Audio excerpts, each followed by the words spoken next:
ഇന്ന് നമ്മൾ നോക്കാൻ പോകുന്ന വിഷയം നിങ്ങളെ ആരെങ്കിലും ചാത്തൻ സേവയിൽ കൊണ്ട് കീഴ്പ്പെടുത്താൻ ശ്രമിച്ചിട്ടുണ്ടോ എന്നാണ്. അങ്ങനെയുള്ളവർക്കുള്ള ഗൈഡൻസ് ആണ് നമ്മളിന്ന് നോക്കുന്നത്. അപ്പൊ അതിനാദ്യം നമുക്ക് നോക്കേണ്ടത് നിങ്ങൾ അതിൽ പെട്ടിട്ടുണ്ടോ ഇല്ലയോ എന്നുള്ളതാണ്. Welcome to mystic angelic guidances.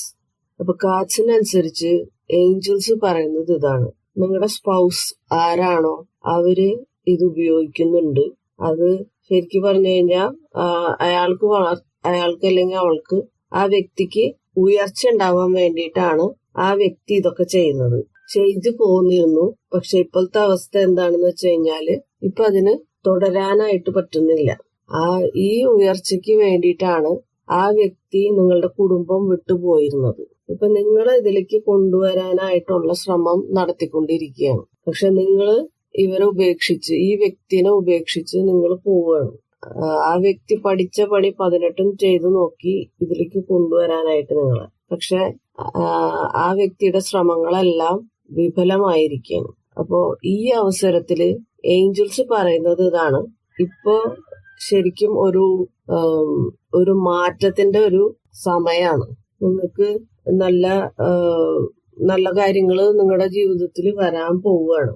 അപ്പൊ നിങ്ങളത് എന്താ പറയാ, ഈ കാര്യത്തില് നിങ്ങൾക്ക് താല്പര്യമില്ല എന്നുള്ളത് നിങ്ങളത് തുറന്ന് പറയേണ്ട സമയത്ത് പറയേണ്ടവരുടെ അടുത്ത് തുറന്നു പറയുക. നിങ്ങൾ എന്ത് തന്നെ ആയാലും ഇതിലൊന്നും പെടാണ്ട് നല്ല രീതിയിൽ പോയിക്കൊണ്ടിരിക്കുകയാണ്. നിങ്ങൾക്ക് അതുകൊണ്ട് തന്നെ നല്ലത് വരുന്നുമുണ്ട്. അപ്പൊ നിങ്ങൾ ശരിക്കും പറഞ്ഞു കഴിഞ്ഞാൽ മറ്റുള്ളവർക്ക് എല്ലാവർക്കും ഒരു ഇൻസ്പിറേഷൻ എന്ന നിലയിൽ ഒരു മോഡലായിട്ട് ഇതിലൊന്നും പെടാതെ നല്ല പ്രവൃത്തികൾ ചെയ്ത് ജീവിക്കാനാണ് ഏഞ്ചൽസ് പറയുന്നത്.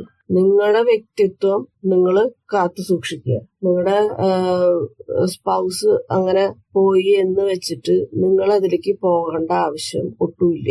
ഇത് ഒരു കഴിഞ്ഞ ജന്മഫലമായിട്ടാണ് ഇങ്ങനെയൊക്കെ സംഭവിച്ചിരിക്കുന്നത്. ഈ ജന്മത്തില് നിങ്ങൾ ഈശ്വരപാത തെരഞ്ഞെടുത്ത് അതിൽ പോയിക്കൊണ്ടിരിക്കുകയാണ്. പിന്നെ എല്ലാ സത്യങ്ങളും മനസ്സിലായി കഴിഞ്ഞു കഴിഞ്ഞാൽ പിന്നെ നിങ്ങൾക്ക് ഈ നടക്കുന്നതിനോടൊന്നും യാതൊരുവിധ വിഷമോ കാര്യങ്ങളോ ഒന്നും ഉണ്ടാവില്ല. കാരണം കഴിഞ്ഞ ജന്മത്തിൽ നിങ്ങൾ ചെയ്തതാണ് നിങ്ങളുടെ സ്പൗസ് ആരാണോ അവര് നിങ്ങളോട് തിരിച്ചു ചെയ്യുന്നത്. അപ്പോ ഈ കണക്ക് ഇവിടെ തീർന്നു എന്ന് മനസ്സിലാക്കി നല്ല നല്ല കാര്യങ്ങൾ ചെയ്ത് മുന്നോട്ട് പോകാനായിട്ടാണ് ഏഞ്ചൽസ് നിങ്ങളോട് ആവശ്യപ്പെടുന്നത്. അപ്പൊ ഇത്രയാണ് ഇന്നത്തെ റീഡിംഗ്. കണ്ടന്റ് ഇഷ്ടപ്പെട്ടാൽ ലൈക്ക് ചെയ്യുക, ഷെയർ ചെയ്യുക. ഇതുപോലുള്ള കണ്ടന്റുകൾ ഇനിയും ലഭിക്കാനായിട്ട് സബ്സ്ക്രൈബ് ചെയ്യാനും മറക്കരുത്. Thank you for watching.